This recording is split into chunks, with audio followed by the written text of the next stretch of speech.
Government of India operation Kagar launch చేసిందనమాట. 2026 మార్చి కల్లా కంప్లీట్‌గా నక్సల్ ఫ్రీ ఇండియాని తీసుకొద్దామని చెప్పి అమిత్ షా గారు ఆల్రెడీ ప్రకటించారు. దీనికి సంబంధించి ఇండియా ఇప్పుడు మన పోలీస్ అఫీషియల్స్ కానీ, మన ఆర్మ్డ్ ఫోర్సెస్ వాళ్ళు కానీ వాళ్ళు కంప్లీట్‌గా మోడర్న్ టెక్నాలజీ వాడుతున్నారనమాట. డ్రోన్స్ కానీ, కొత్త కొత్త టెక్నాలజీ, శాటిలైట్ ఇమేజింగ్ ఇవన్నీ వాడి నక్సలైట్ ఏరియాస్ ముఖ్యంగా ఏదైతే అటవీ ప్రాంతాలు ఉన్నాయో, బస్తర్ లాంటి ప్రాంతాలు అక్కడ ఎక్కువగా నక్సల్ మూవ్‌మెంట్స్ మీద కంప్లీట్ కంట్రోల్ పెట్టారనమాట. దాదాపు మనం చూస్తే గత కొన్ని సంవత్సరాలుగా లాస్ట్ 2, 3 ఇయర్స్ నుంచే 7,500 మంది నక్సలైట్లు సరెండర్ అయిపోయారంట. వీళ్ళని చూసి ఇంకా చాలామంది సరెండర్ అయ్యే అవకాశం కూడా కనిపిస్తుంది. అయితే నక్సల్ ఫండింగ్ కానీ, నక్సల్‌కి వచ్చే సపోర్ట్ కానీ, వాళ్ళకు ఉండే ఆర్మ్స్ సప్లై కానీ, ఆయుధాల సప్లై కానీ ఇవన్నీ కంట్రోల్ చేయాలని చెప్పి గవర్నమెంట్ చాలా ప్లాన్స్ వేసి చేస్తోంది.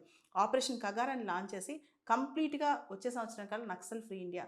మనకు తెలుసు భారతదేశంలో రెడ్ కారిడార్ అనే కాన్సెప్ట్. రోజు రోజుకి ఈ రెడ్ కారిడార్ జిల్లాలు తగ్గుతూ వస్తున్నాయి. రాబోయే కొన్ని మాసాల్లో కూడా నక్సలైట్ల మీద సర్వీలియన్స్ పెరిగి ఇంకా కూంబింగ్ ఆపరేషన్స్ పెరిగే అవకాశం కనిపిస్తోంది.